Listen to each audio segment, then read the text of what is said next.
오늘 우리가 나눌 은혜의 말씀은 빌립보서 1장 6절 말씀입니다. 빌립보서 1장 6절 말씀 다 같이 봉독하시겠습니다. 너희 안에서 착한 일을 시작하신 이가 그리스도 예수의 날까지 이루실 줄을 우리는 확신하노라. 아멘. 오늘 말씀의 제목은 세상을 바꾸자 라는 제목입니다. 오늘 본문을 보니까 착한 일을 시작하신 분은 예수 그리스도이시다. 그래서 이것을 세상 끝날까지 주님께서 예수님의 그 날까지 이루어 가신다. 그래서 주님께서 우리 안에서 역사하셔서 은혜 주시고 주님의 사랑을 계속해서 우리가 실천해 나갈 때 하나님의 나라가 우리를 통해서 확장돼 나가고 예수님이 결국 지배하시는 예수님의 나라, 하나님의 나라가 임한다는 그런 말씀입니다. 우리가 오늘 내가 만나는 사람들, 내가 경험하는, 내가 상대하는 사람들 속에서 하나님의 나라를 경험시켜 주는 것이 무엇보다 우리의 사역입니다. 이것이 청지기 사역입니다. 지난주에 7일날 어떤 일이 있었냐면 울산 대교에서 두 모녀가 자살하려고 올라갔습니다. 4시간 동안 거기서 망설이면서 엄마는 계속해서 힘든 딸을 붙잡고 그래 우리가 힘든 이 상황을 이겨내기 위해서 아무리 많은 노력을 해봤지만 안 됐다. 이제는 여기서 끝을 내자. 이러면서 이제 자살을 두 모녀가 같이 동반 자살을 그렇게 기도하고 있었습니다. 그럴 때 경찰들이 와서 아무리 설득을 해도 되지 않았는데요. 김유미 경장님께서 오셔서 그 상황에 이제 이어받아서 설득을 하기 시작합니다. 그런데요, 어떠한 설득도 먹히지 않습니다. 그런데 한 경찰관이 그 두 모녀가 타고 왔던 차에서 수첩을 찾아서 김유미 경장에게 줍니다. 그 수첩에서 김유미 경장이 여러 가지 정보를 찾아보고 그리고 어떻게 설득할 것인가 고민하다가 아이의 이름을 부릅니다. 누구야? 라고 부릅니다. 그때 아이의 시선이 이 김유미 경장에게 돌아갑니다. 내일이 어버이날인데 엄마 아빠한테 맛있는 식사 이렇게 대접하고 감사하는 그런 시간을 가져야 되지 않겠니? 그러면서 그 마음속에 사랑의 마음을 불러일으킵니다. 자기가 어떻게 사는 것이 정말 존재 의미가 있고 진정한 삶인지를 그렇게 설득하면서 그 아이를 계속해서 설득합니다. 근데 아이가 먼저 펜스 안으로 넘어오고 엄마한테 엄마 나 괜찮아 이렇게 이야기하면서 엄마도 같이 넘어와서 결국 그 사건이 종결됐는데요. 저는 그 이야기를 들으면서 저분이 정말 위대한 일을 했다라는 생각이 듭니다. 어떤 위대한 일을 해야만 위대한 일이 아니고 만나는 한 사람마다 그 주어진 상황 속에서 최선을 다해서 사랑으로 섬기려 할 때 이것이 바로 진정한 착한 일이고 진정한 예수의 사명이고 진정한 우리의 해야 될 일이 아닌가. 그러면 이상적인 사회가 되지 않을까. 사람마다 서로가 그렇게 하려고 한다면 이 세상은 이상적인 사회가 되지 않을까. 저는 그렇게 생각했습니다. 토머스 모어는 유토피아에서 그렇게 사람들이 사랑하는 세상을 꿈꿨습니다. 그런데 현실 속에서는 그게 역설적이지만 전혀 일어나지 않기 때문에 착취와 억압과 핍박과 서로 속박의 그 삶이 고통만 낳기 때문에 사실 유토피아라는 게 따로 구상이 되는 거죠. 오히려 유토피아를 이야기하는 세상은 그만큼 어려운 세상입니다. 플라톤은 국가에서 바로 그런 이상적인 사회를 똑같이 이야기했는데요. 트라시마코스, 즉 쾌락주의자인 소피스트였던 트라시마코스는 이것에 대해서 반박합니다. 세상에 그렇게 착한 사람만 있어서는 도저히 세상이 돌아가지 않습니다. 세상에 결국 악한 사람이 승리하고 선한 사람은 손해만 보게 돼 있습니다. 그래서 이 세상은 악하면 악할수록 더 합리적인 세상입니다. 그렇게 반박합니다. 작은 악한 사람은 비난을 받지만 아주 크게 악한 사람은 오히려 존경을 받습니다. 그렇기 때문에 어떻게 하면 큰 악을 통해서 자기가 힘을 가질지 이것만 우리에게 중요한 것이지 선을 이야기한다는 건 너무 공허하고 너무 이상적이고 쓸모없는 일이라고 생각합니다. 이렇게 플라톤에게 반박합니다. 플라톤도 그 부분은 그런 생각을 할 수 있다는 것은 인정합니다. 그래, 그렇게 볼 수 있다. 아무래도 선한 사람과 악한 사람이 대결을 하면 악한 사람이 더 지혜롭고 더 이익에 집착력이 강하고 더 열심히 뭔가 몫을 얻기 위해서 노력을 하고, 그러다 보니까 이기려는 욕구가 강하고 경쟁심이 강하고, 그러니까 주로 이기는 것은 악한 사람이라는 것을 인정하지 않을 수 없다. 트라시마코스도 당연히 이것에 대해서 동의합니다. 그런데요, 플라톤은 논리를 이어갑니다. 그러면 어떻게 하면 큰 악을 가질 수 있을까? 어떻게 하면 크게 악하게 해서 크게 힘을 가지고 무엇인가 이룰 수 있을까? 결국 혼자로는 불가능하다. 혼자로는 그것을 이룰 수가 없다. 도둑의 무리도 무리를 지어야 되고, 갱단도 집단을 만들어야 되고, 조직폭력배들도 자기들끼리는 똘똘 뭉쳐야 된다. IS 군대도 보면 자기들끼리 충성을 맹세한다. 바로 이런 집단을 크게 형성해서 사람들을 많이 모아서 거대한 악을 저질러야만 큰 악을 행할 수 있다. 자, 그러려면 무엇보다 조직원들끼리는 악하면 안 된다. 조직원들끼리는 악하면 안 되죠. 조폭들도 자기 부하한테 너가 어떻게 나한테 이럴 수 있어, 이렇게 혼을 냅니다. 결국 그 안에서는 서로 믿어야 됩니다. 그 안에 사람들은 서로 똘똘 뭉쳐야 됩니다. 서로 거짓이 있어서는 안 됩니다. 서로 착해야 됩니다. 서로 선을 행해야 되고 서로 사랑해야 됩니다. 그래야 신뢰가 있고, 그래야 뭔가 계획할 수 있고, 그래서 큰 악을 저지를 수 있는 겁니다. 자기들끼리 철저히 악하고 철저히 그렇게 배반하는 사람들끼리 모인 집단은 아무것도 할 수 없습니다. 그렇다면 그 속에서는 선한 의지가 있어야만 큰 악도 가능한 것이 아니겠느냐. 불의한 일을 행할 때조차 거기에 선이 없다면 아무것도 가능하지 않다. 결국은 도둑도 깡패도 의리가 있어야 되고, 악을 도모하는 무리들 사이에서도 신뢰가 있어야 되고, 그렇다면 악은 악으로서는 사실 아무것도 할 수 없는 것이다. 절대적인 무능력이지. 악은 오직 선의 기생에서만 악일 수 있다. 이렇게 반박합니다. 만약에 어떠한 선도 없는 완전한 악의 세상이라면 어떨까요? 토마스 홉스는 이것을 만인의 만인에 대한 투쟁이라고 이야기합니다. 결국 모두가 모두를 서로 잡아먹기에 바쁜 인간이 서로에게 이리인 세상. 그러면 아무것도 할 수가 없습니다.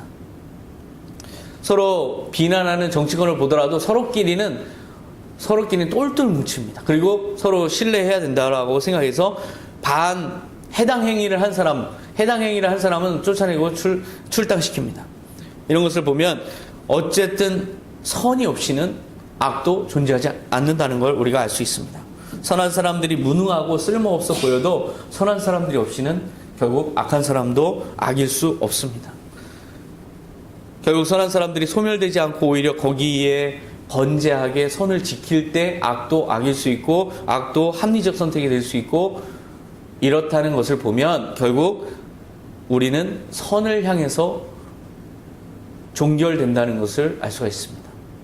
성경에서도 이러한 논쟁이 있습니다. 성경에선 이러한 논쟁이 참 많습니다. 말라기 3장 14절에 보면 너희는 하나님을 섬기는 것이 소용없는 일이며 그의 명령을 지키고 우리 죄를 슬퍼하며 탄식해봐야 무슨 유익이 있는가. 우리가 보기에는 교만한 자가 복이 있고 악을 행하는 자가 잘되며 하나님을 시험해도 벌을 받지 않는다 하였다.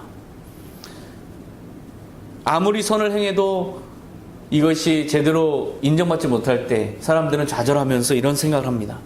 나 혼자 이래봤자 무슨 소용이 있겠어? 아무도 알아주지 않고 결국 악을 행하는 저 무리들이 잘 되는데 이것은 전부 쓸데없는 일이야. 나도 똑같이 독하게 살아야겠다. 이렇게 생각합니다. 이것이 인지상정입니다. 다윗조차도 하나님, 저 악을 행하는 나를 핍박하는 저 무리들이 잘 되는데 왜 나는 이렇도록 고통을 받고 있습니까? 탄식한 적이 있습니다. 그러면 하나님은 이 모든 생각에 대해서 어떤 판단을 내리실까요? 말라기 3장 13절에 보면 여호와께서 말씀하신다. 너희가 오만한 말로 나를 대적하고서도 우리가 무슨 말로 주를 대적하였습니까? 하고 말한다. 이 모든 것은 오만한 말이다 라고 하나님께서는 생각하십니다. 하나님의 정의를 생각하지 않고 하나님의 살아계심과 하나님의 정의를 인정하지 않고 세상에 보이는 대로 악을 행해야 결국 이익이라고 생각하는 그 모든 생각들이 하나님의 존재를 부정하는 말이고, 하나님의 은혜를 부정하는 말이고, 하나님의 살아계신과 역사를 부정하는 말이고, 이것은 오만한 말이고, 하나님은 이것을 결국 심판하신다. 이것이 바로 하나님의 생각이십니다. 결국 우리는 이 사이에서 갈등하는 겁니다. 하나님을 믿어야 됩니다. 그러나 현실이 우리를 배반합니다. 이것을 어떻게 해야 됩니까?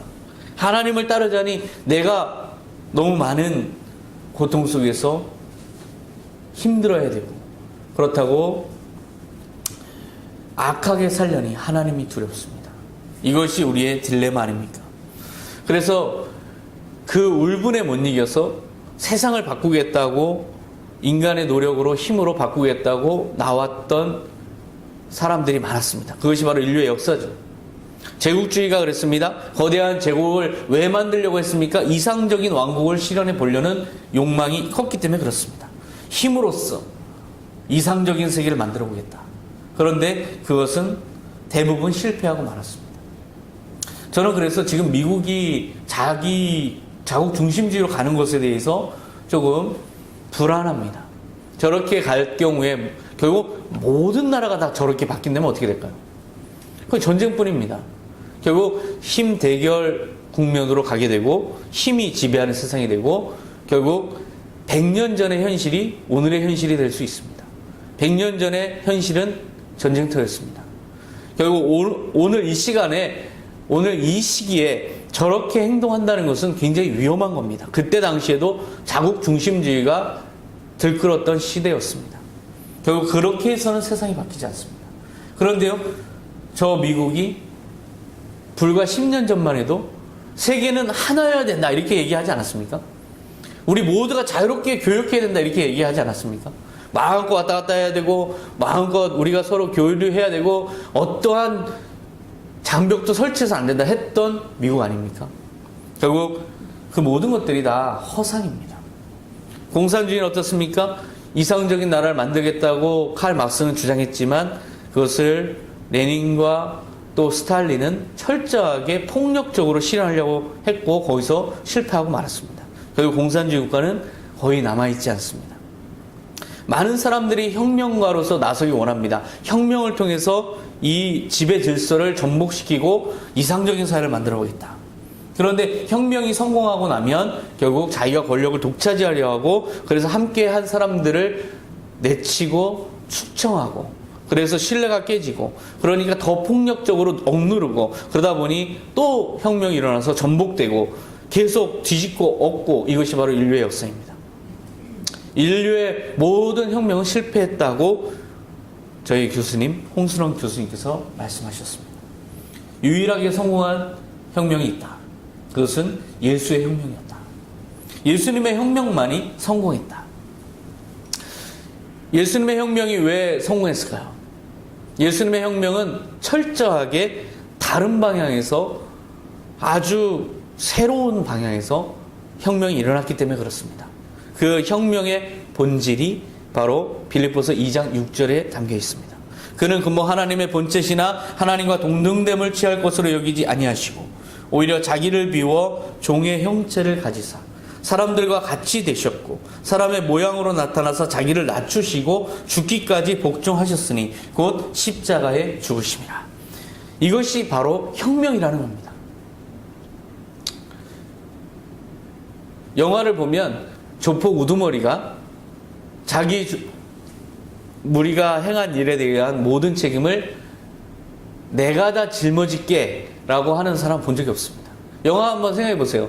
조폭 두목이 자기 조직이 행한 일에 대해서 이 모든 일 다 내가 책임질게, 너희들은 걱정하지 마, 내가 들어갈게 라고 한 사람 보았습니까? 대부분은 너가 들어가라, 내가 다 봐줄게, 이거죠. 너가 대신 십자가를 져라, 너가 대신 이 모든 거 감당해라. 그러면 한 10년만 이따 나오면 내가 다 해줄게, 이런 거죠.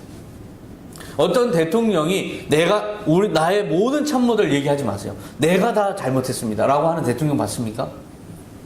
나는 모르는 일이고 어떤 일이 일어나는지 나는 들은 적도 없고 본 적도 없고 이러죠. 밑에 사람들만 다 잡혀 들어가지 않습니까? 그러한 사람은 어떤 것도 할 수가 없습니다. 주님께서는 거꾸로 행하셨습니다. 인류의 모든 사람의 죄를 본인이 왕으로서 오신 하나님의 아들인 자신이 감당하신 겁니다. 왕이 우리 백성의 모든 죄를 나한테 다 짊어 씌워라. 내가 다 짊어지겠다. 그런데 그게 그런 왕도 없지만 그런 왕이 있다면 저는 그 나라는 엄청나게 강건할 거라고 생각합니다. 그런데 그런 왕은 본 적이 없고요. 하나님이 오신 겁니다. 하나님이 오셔서 인류의 모든 죄를, 영원한 죄를 다 대신 짊어지신 겁니다. 저 사람들에게 묻지 마세요. 나한테 물으세요. 그래서 십자가를 지신 겁니다. 그리고 십자가에서 죽으신 거죠. 이 죽고 피 흘리심으로써 그 모든 백성의 죄는 다 사해진 겁니다. 대신 다 담당하신 거죠. 그 예수 그리스도의 혁명이 진정한 혁명이라는 겁니다. 그 혁명은 성공했습니다. 왜냐하면 부활하셨기 때문에 그렇습니다. 그 부활을 황제가 부활을 시키신 거죠. 그리고 예수님은 영원한 왕으로 승격했습니다. 이것이 바로 예수의 혁명입니다. 죽어야 사는 진리. 백성들을 위해서 왕이 대신 십자가를 지는 진리. 그래서 모든 사람들을 영원히 사면시키는 진리. 이것은 오직 주님만 하셨고 오직 주님만 성공할 수 있었고 결국 부활을 통해서 입증하셨고 우리는 그 왕국에 들어가느냐 들어가지 않느냐를 지금 믿음으로 결정해야 되는 상황에 있습니다. 저는 기꺼이 그런 분이라면 제 모든 것을 바쳐서 들어가겠습니다 라고 결정했고요. 여러분도 역시 마찬가지입니다. 이게 바로 예수님이 이루신 혁명이고 세상을 바꾸기 시작하는 놀라운 시작인 겁니다.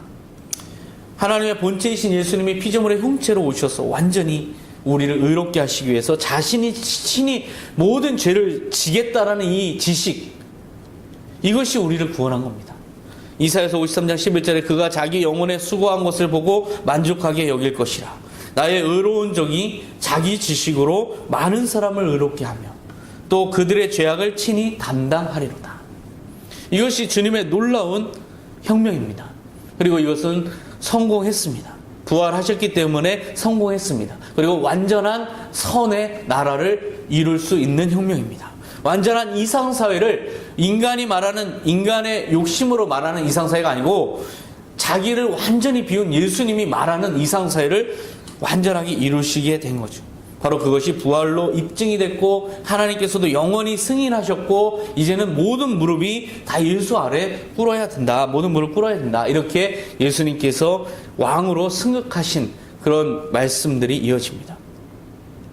빌립보서 2장 9절에 보면 이러므로 하나님이 그를 지극히 높여 모든 이름 위에 뛰어난 이름을 주사 하늘에 있는 자들과 땅에 있는 자들과 땅 아래에 있는 자들로 모든 무릎을 예수의 이름에 꿇게 하시고 모든 입으로 예수 그리스도를 주라 시인하여 하나님 아버지께 영광을 돌리게 하셨느니라. 바로 이것이 혁명의 모든 전말입니다. 빌립보서 2장 6절부터 11절까지 이 말씀이 우리가 믿는 진리의 핵심입니다. 그리고 이것이 바로 우리의 나아갈 방향도 알려줍니다. 우리가 무엇을 향해 가야 하는가. 이런 하나님의 관점에서 보면 악해야 이익이고 성공한다는 생각은 오만한 거죠. 이것은 교만한 것일 뿐만 아니라 하나님을 인정하지 않는 것이고 예수의 모든 이 혁명을 다 부정하는 것이고 결국 영원한 심판을 받아야 되는 그러한 생각입니다. 그런 생각 오늘 이 시간 이후로 버리시기 바랍니다. 내가 독하고 악하게 어차피 죽을 거 여기서 내가 사람들 눈치 볼 게 뭐 있냐. 내가 이로운 대로만 살겠다라는 생각은 버려야 됩니다. 그래서 하나님 앞에서 책망받을 생각입니다. 세상을 바꾸자. 많은 사람들이 이야기합니다. 정치인들이 이야기합니다. 내년에 이제 쏟아져 나옵니다. 많은 정치가들이 세상을 바꾸기 위해서 나왔습니다라고 막 떠들어댈 겁니다. 그런데 그들의 말을 믿지 마시기 바랍니다. 그러한 방식으로 세상은 전혀 바뀌지 않았고 더 악해지고 있습니다. 더 나빠지고 있습니다. 지난 총선 이후에 지금까지 세상이 더 나아졌다고 생각하십니까? 세상이 아무리 나아져도 소용없습니다. 결국 인간의 모든 생각까지 다 바꿀 수는 없습니다. 우리가 사는 세상을 바꾸기 위해서는 우리가 할 수 있다는 생각을 버려야 됩니다. 우리가 힘을 합쳐서 뭔가 할 수 있으리라. 그것을 내려놔야 됩니다. 결국 내가 예수님의 세계에 참여하는 것밖에 방법이 없습니다. 내가 예수님의 세계로 들어가고 예수님의 말씀하신 왕이 말씀하신 모든 명령에 순종하고 그 예수님의 말씀에 선한 청지기로 아멘하면서 하나라도 제대로 하나님의 사랑을 실천하면서 그 왕이 명령하는 대로 따라가는 것, 이것이 바로 세상을 바꾸는 시작입니다. 즉 예수님의 이 복음에 참여하고 예수님의 혁명에 참여하는 것, 그것만이 오직 세상을 바꿀 수 있는 유일한 길입니다. 바로 그런 예화가 있습니다. 사도 바울이 전도했던 한 인물 중에 빌레몬이라는 인물이 있는데요. 빌레몬서 1장 4절에 보면 나는 기도할 때마다 그대를 생각하며 언제나 내 하나님께 감사하고 있습니다. 그것은 그대가 주 예수님을 굳게 믿고 모든 성도들을 사랑한다는 말을 내가 듣고 있기 때문입니다. 형제여, 나는 그대가 베푼 사랑으로 성도들이 용기를 얻게 되었다는 말을 듣고 큰 기쁨과 위로를 받았습니다. 빌레몬서는 이렇게 시작합니다. 빌레몬이라는 한 인물을 향해서 사도 바울이 이렇게 인정합니다. 당신이 주 예수님을 굳게 믿고 모든 성도들을 사랑한다. 사실 이것은 그 당시의 계급 질서 아래에서는 불가능한 태도입니다. 모든 사람들을 그렇게 사랑할 수가 없습니다. 사랑할 수 있는 사람들은 정해져 있습니다. 노예는 사랑할 수가 없습니다. 예수님에 대한 사랑과 믿음이 있는 자, 부자임에도 성도들을 사랑으로 섬긴 빌레몬을 향해서 사도 바울은 당신은 예수 그리스도의 세계에 참여한 자입니다. 당신은 예수의 혁명에 동참한 사람입니다. 우리는 한 동지입니다. 이렇게 지금 인정하고 있는 겁니다. 빌레몬은 사실 골로새가 집이었는데요. 거기서 집에서 정기적인 예배를 드리면서 결국 성도들을 섬기면서 그렇게 사도 바울을 존경하고 서로 동역하던 그런 사람이었습니다. 바울이 이 빌레몬에게, 동지에게 부탁합니다. 1장 8절에 보면 그러므로 내가 그리스도 안에서 그대가 해야 할 일을 담대하게 명령할 수도 있습니다. 그러나 사랑하는 마음으로 그대에게 부탁하려고 합니다. 이제 나이 많아 그리스도 예수님을 위해 제수가 된 나 바울은 갇힌 중에 얻은 믿음의 아들 오네시모를 위해 그대에게 부탁합니다. 지금 하나의 부탁을 하는데요. 사랑의 마음으로 부탁합니다. 사실 당시에 사도 바울의 지위는 굉장히 높았습니다. 사도였거든요. 사도는 가장 높은 직책입니다. 그럼에도 불구하고 한 믿음의 동역자에게 사랑으로 권면하며 부탁합니다. 그런데 어떤 것을 부탁하느냐? 또 다른 혁명에 동참한 사람을 위해서 부탁합니다. 오네시모인데 오네시모는 빌레몬의 노예였습니다. 불의를 행해서 즉 주인의 돈을 훔쳐서 로마로 도망쳤습니다. 바울과 만났고 나중에 바울과 만났고 교제했고 변화됐고 충성된 일꾼이 됩니다. 오네시모는 이제 예수님의 선한 청지가 되고 또 예수님의 혁명에 동참한 동지가 되었습니다. 노예는 당시에 매매의 대상이었습니다. 그래서 노예 문서가 있는데요. 소유권도 표시되어 있습니다. 그런데 도망친 노예들은 소유권에서 지워버릴 수도 있고 아니면 찾아서 죽일 수도 있고 주인의 마음대로 할 수 있습니다. 대도시에 이 노예들은 도망가면 사람을 찾을 수 없는 대도시 속에서 묻혀 살거나 외딴 곳에 숨어 살거나 이렇게 했습니다. 주인에게 돌아가지 않으면 주인은 버려도 되는 무가치한 존재입니다. 이렇게 무가치한 존재로 전락한 오네시모를 위해서 바울은 부탁을 본격적으로 합니다. 빌레몬서 1장 11절에 보면 그가 전에는 그대에게 쓸모없는 사람이었으나 이제는 그대와 나에게 필요한 사람이 되었습니다. 그래서 내 심장과 같은 그를 그대에게 돌려보냅니다. 도망친 노예는 죽이는 게 로마법인데요. 바울은 지금 완전히 거꾸로 요청합니다. 내 심장과 같은 그를 돌려보냅니다. 그러니까 돌려보내니까 우리 필요한 사람이니까 이제 당신의 태도를 바꾸세요 라고 부탁합니다. 16절에 보면 이제부터는 그를 종으로서가 아니라 종 이상의 사랑하는 형제로 대해 주시오. 만일 그대가 나를 친구로 여긴다면 나를 대하듯 그를 반갑게 맞아 주시오. 세상 법에서는 노예 그리고 죽일 수 있는 대상이지만 사랑하는 형제로 받아주라고 빌레몬에게 부탁합니다. 이것은 로마법을 어기는 부탁입니다. 지금 사도 바울의 마음속에는 로마법은 중요하지 않습니다.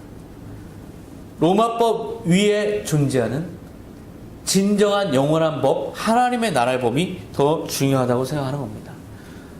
낙태죄가 아무리 형법상 범죄임에도 불구하고 헌법에 호소했을 때 헌법 불합치 결정이 나니까 이 낙태죄는 이제 개정돼야 될 법이 되고 맙니다. 바로 세상의 법과 하나님의 나라의 법은 그런 관계입니다. 우리가 세상의 법을 너무 절대적으로 생각하면 안 됩니다. 세상의 법은 하나님의 나라의 더 큰 법으로 해석이 돼야 됩니다.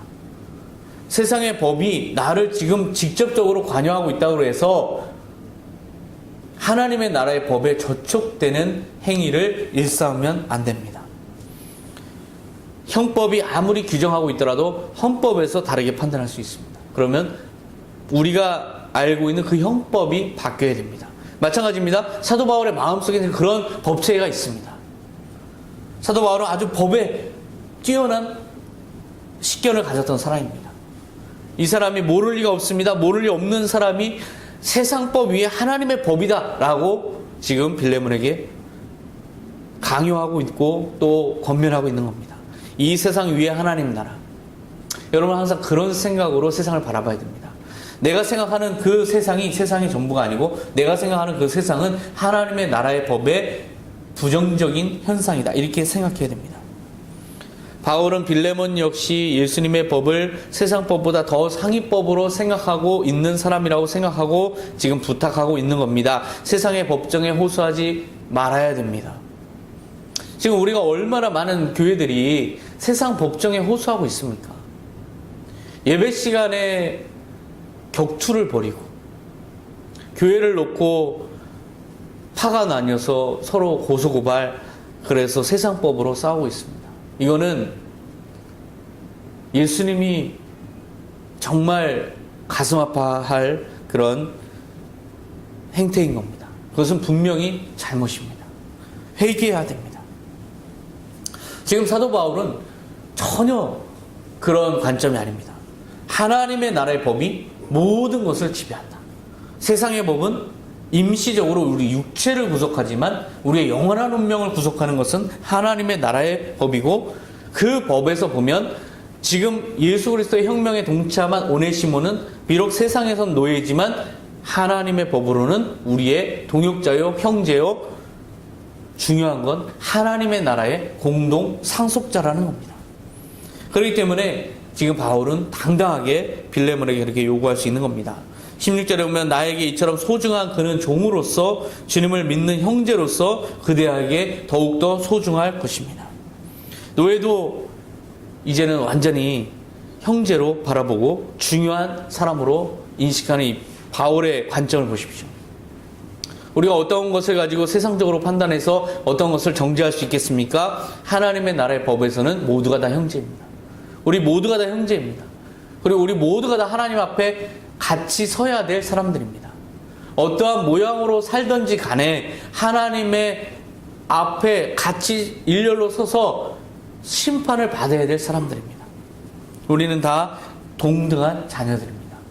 아무리 자녀들이 각기 다른 삶을 살았어도 부모가 다 와서 너희들 여기 서봐 그러면 다 서야 됩니다. 그리고 거기에서 함께 혼나야 됩니다. 또 함께 칭찬을 받아야 됩니다. 그런 것처럼 사도 바울은 지금 오네시모를 그렇게 판단하고 있고 빌레몬에게도 그것을 권면하고 있습니다.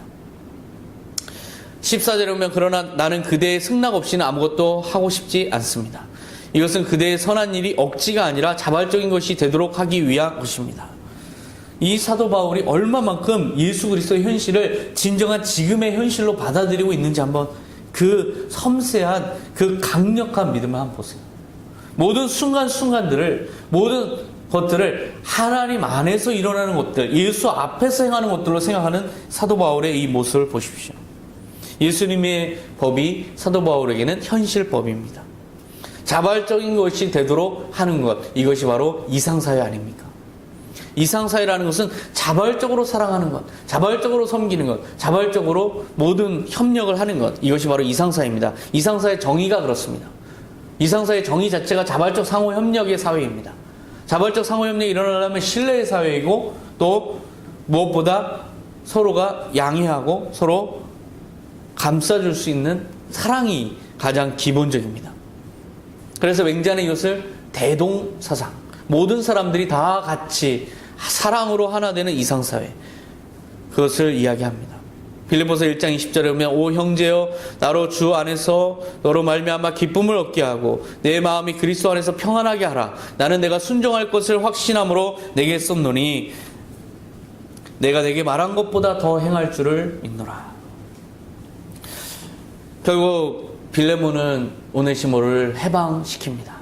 그리고 사도 바울과 빌레몬 사이 왔다 갔다 하면서 오네시모가 큰 역할을 감당하도록 그렇게 협력합니다.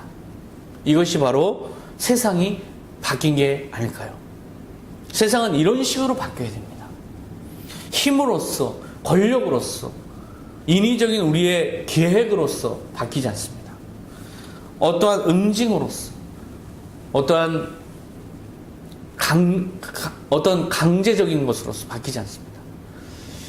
선을 강제적으로 실천하게 하는 법 어때요? 죽은 법입니다. 선을 강제적으로 실천하게 하는 법이 있다면 이미 그것은 죽은 세상입니다. 선은 선으로서 확산되어야 되고 그 선이 인간으로 확산될 수 없다면 결국 그 세상은 희망이 없습니다. 결국 우리는 우리 스스로가 세상을 바꾸기 시작해야 되는데요. 먼저 내 안에서 예수 그리스도의 법이 지배해야 됩니다. 내가 세상의 어떤 관점으로 모든 것을 바라보는 것이 아니라 예수 그리스도의 세계로 내가 먼저 참여하고 예수 그리스도의 법이 내 안에서 작동되게 하고 그 작동되는 법을 확산시키고 그러면 세상이 바뀌는 겁니다. 우리가 세상을 바꾸려고 하면 주님께서 우리를 향해서 오만한 자라고 판단하실 겁니다. 우리는 내가 바뀌는 것에서부터 항상 시작해야 됩니다. 내가 먼저 바뀌고 내 주변에 손이 닿는 사람들에게 그 영향력이 가고 그렇게 그 영향력이 확산되는 방향으로 세상은 바뀌어야지 어떠한 인위적 제도나 기획으로도 바뀌지 않습니다. 여러분이 생각하듯이 뭐가 확 바뀌었으면 하는 그 생각은 나로부터 시작돼야 되고 내 안에서 예수 그리스도의 혁명에 동참하는 그런 열정이 시작될 때 그 열정이 나를 사로잡을 때 그래서 세상의 법이 아니라 예수님의 법으로 세상을 바라보면서 살아가기 시작할 때 세상은 바뀌기 시작하는 것이고 내 주변이 바뀌기 시작하는 겁니다. 바로 세상을 바꾸는 모든 주인공 바로 여러분이라는 것을 이 시간 굳게 믿고 그것을 실천해 나가시기 바랍니다. 기도하겠습니다. 하나님 아버지 감사합니다. 우리는 너무나 부족하고 연약하여서 나는 바뀌기 원치 않지만 세상이 바뀌기를 원하는 그러한 사람으로 지금 살아가고 있습니다. 그런데 그렇게 수십 년을 살았지만 세상은 여전히 변하지 않고 나 역시 세상과 동화되고 있는 모습을 보게 됩니다. 지금 이러한 모든 것을 지금 용서하여 주시고 우리가 그래서 체념하는 생각들 어차피 세상이 그런 거라면 나도 독해져야지 라고 하는 이 모든 생각들을 주님께서 오만하다고 판단하십니다.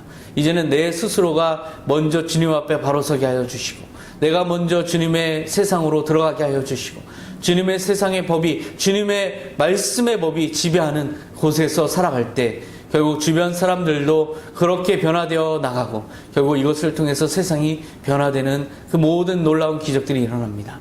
내 안에서 먼저 혁명이 일어나게 하여 주시고 주님의 혁명에 동참함으로써 내가 먼저 변화되게 하여 주시옵소서. 모든 것 주님께 감사드리며 예수님의 이름으로 기도하옵나이다. 아멘.